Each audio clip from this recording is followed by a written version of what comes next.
If you want to delete your text message permanently on your iPhone 17, 17 Pro, and the 17 Pro Max, so here's the process. For that, just open the Messages app. Now just select the message which you want to delete.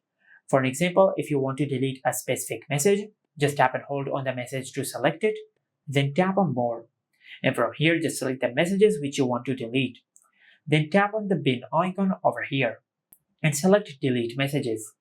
Now, this is the process to delete specific messages. But if you want to delete the whole chat, just go back and swipe to the left side the chat which you want to delete.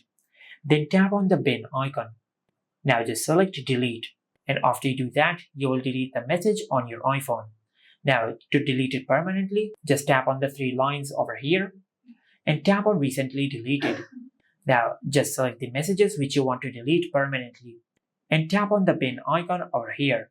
Select Delete Messages, and after you do that, you will permanently delete the messages from your iPhone.